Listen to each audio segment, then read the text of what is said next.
Hola, mi nombre es Cecilia Morales, formo parte del grupo de recursos naturales de INTA de Salta.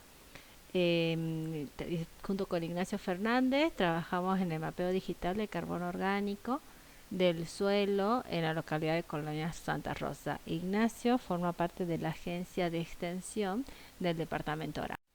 Colonia Santa Rosa se localiza al norte de la provincia de Salta, donde vemos que tiene una gran variabilidad topográfica. Se pueden identificar tres grandes zonas diferenciadas o delimitadas, mejor dicho, por la cota de los 400 metros sobre el nivel del mar, donde los valores superiores a la misma pertenecen a las serranías de Santa María y de Santa Rosa.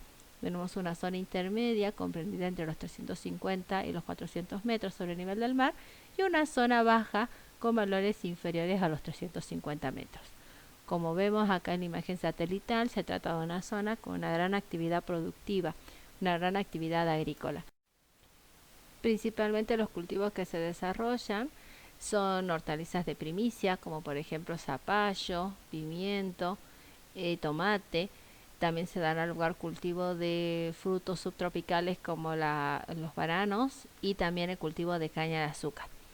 La actividad productiva que tiene Colonia Santa Rosa es muy importante a nivel provincial.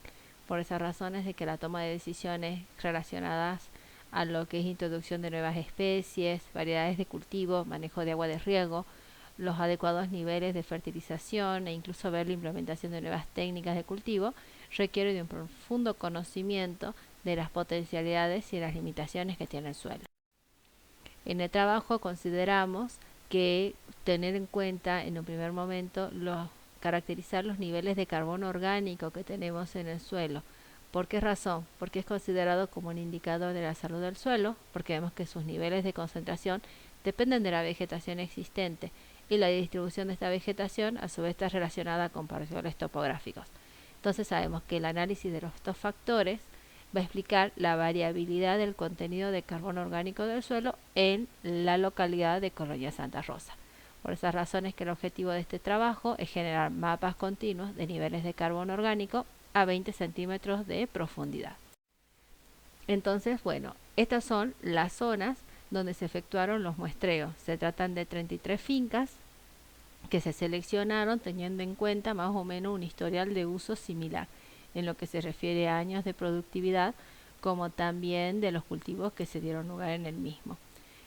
Se efectuaron sobre estas muestras los análisis de laboratorio de rutina y tomamos como variable estrella a los niveles de carbono orgánico del suelo. Ahora, a esta información nosotros la organizamos de tal manera de poder aplicar una metodología estadística para poder obtener el mapa continuo de carbono orgánico. En este trabajo nos basamos en el método del modelo de regresión Kriging.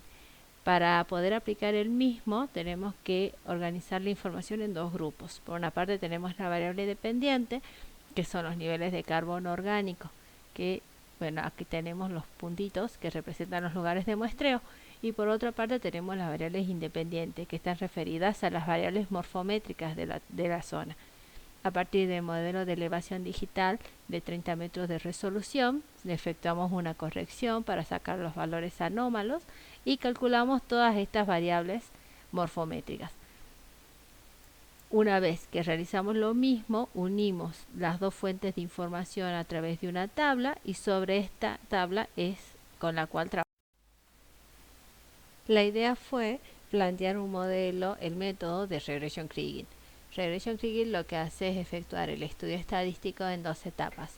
En un primer momento hace un ajuste regional y luego, que esto lo haríamos con la parte de las variables topográficas, y luego efectúa un ajuste local, que sería esta línea continua de color naranja, utilizando los residuos que se obtuvieron del ajuste regional.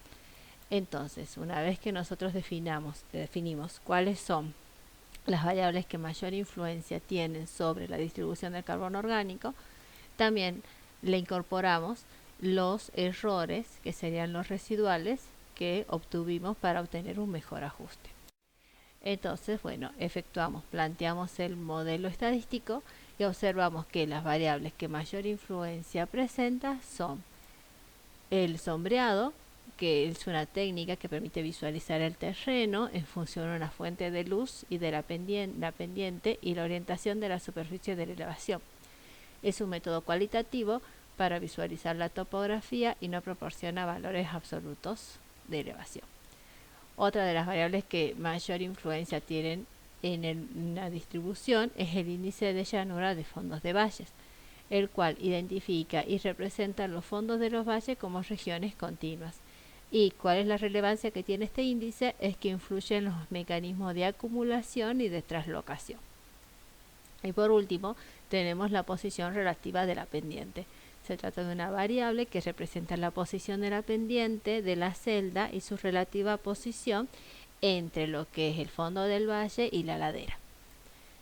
Bueno, una vez que tenemos definidas estas variables topográficas, tenemos que tener en cuenta cuáles son los coeficientes, o sea, cuál es el nivel de influencia de cada una de estas variables dentro de la distribución del carbono orgánico. Y así obtenemos el modelo matemático para poder estimar en los niveles de carbono de manera continua. Y a esto luego le incorporamos los errores. Para esto se hace un kriging de los residuales que obtenemos y lo incorporamos al modelo matemático. De esta forma tenemos un mapa continuo de los niveles de carbono orgánico, en donde vemos que los valores más bajos están representados en colores rojos, los valores intermedios en un amarillo, un verde y los valores más altos en colores azules. Cuando lo vimos en el terreno, vemos que estos colores rojos están asociados a suelos de texturas arenosas. Más bien, en este caso, se tratan de paleocauce y que están dados por la dinámica justamente del río que se encuentra ubicada al norte de Colonia Santa Rosa. Los colores verdes y azules están asociados con suelos que tienen muy buena capacidad de uso, muy buenos niveles de capacidad de uso. Para poder observarlo mejor, lo que hicimos fue diferenciar este mapa en tres grandes rangos, en donde tenemos que los valores bajos de carbono orgánico se refieren a valores iguales o inferiores a 0,3, que estarían representados aquí en color rojo. Los de valores intermedios entre 0,3 y 0,65, que se tratan por ir de zonas aledañas, y como se puede observar, como que hay una influencia hidrográfica también dentro de la zona. Y los valores, los mejores valores, los valores más altos son los superiores a 0,65, que están representados aquí en color verde. Entonces, ¿qué es lo que pudimos observar al hacer este estudio?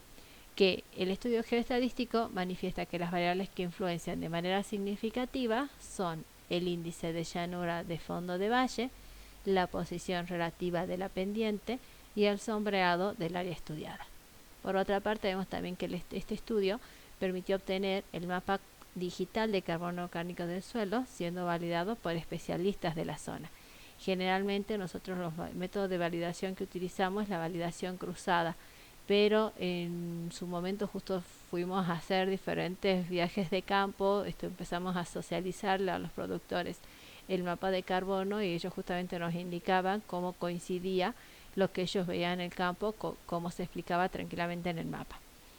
Y bueno, y por último vemos que resulta una herramienta de gran relevancia por su utilidad para conocer las potencialidades y limitaciones del suelo y de esta manera mejorar la planificación en su uso y manejo con el objetivo de producir de manera sustentable. Bueno, muchas gracias por su atención. Cualquier tipo de preguntas, ahí tienen los mails en la pantalla.